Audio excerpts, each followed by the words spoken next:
শরীফ ওসমান হাদিকে গুলি করা শুটার ও মোটরসাইকেল চালকের পরিচয় নিশ্চিত হয়েছে। এইমাত্র গ্রেপ্তার হলেন হাদিকে গুলিবিদ্ধ করা সেই ফয়সাল।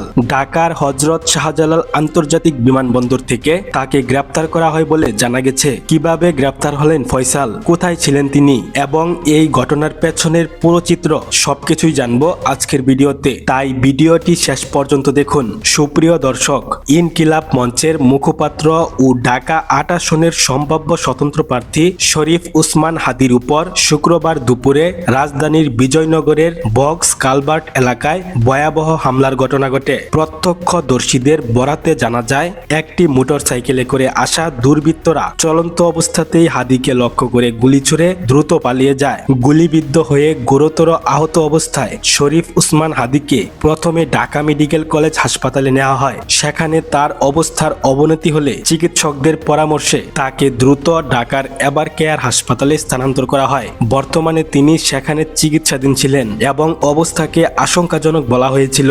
ঘটনার পরপরই র্যাব ও পুলিশের যৌথ তদন্তে রাজধানীর বিভিন্ন এলাকার সিসিটিভির ফুটেজ বিশ্লেষণ করা হয়। সেই ফুটেজ পর্যালোচনা ও গোয়েন্দা তথ্যের ভিত্তিতে হামলার সঙ্গে জড়িত হিসেবে ফয়সাল করিম মাসুদ ওরফে দাউদ বিন ফয়সাল এর নাম উঠে আসে। আইন শৃঙ্খলা বাহিনীর ধারণা, তিনি সরাসরি হাদিকে লক্ষ্য করে গুলি ছোড়েন। তদন্তের এক পর্যায়ে দেখা যায় ফয়সালের ব্যবহৃত মোবাইল ফোন ও ফেসবুক আইডি বন্ধ পাওয়া যাচ্ছে।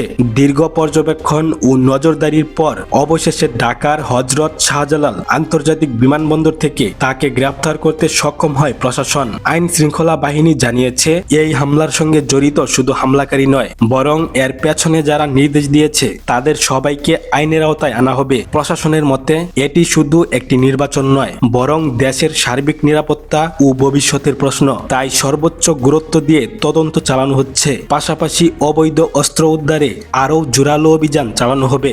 সুপ্রিয় দর্শক, এই খবরটি একটি বেসরকারি নিউজ রিপোর্টের সূত্রে পাওয়া গেছে। তবে এই তথ্যগুলোর স্বতন্ত্রভাবে শতভাগ সত্যতা এখনো নিশ্চিত করা হয়নি। নতুন কোনো আপডেট পেলে আমরা অবশ্যই আপনাদের জানাবো। ভিডিওটি ভালো লাগলে লাইক দিন, শেয়ার করুন এবং সর্বশেষ আপডেট পেতে চ্যানেলটি সাবস্ক্রাইব করে সঙ্গে থাকুন। ধন্যবাদ সবাইকে।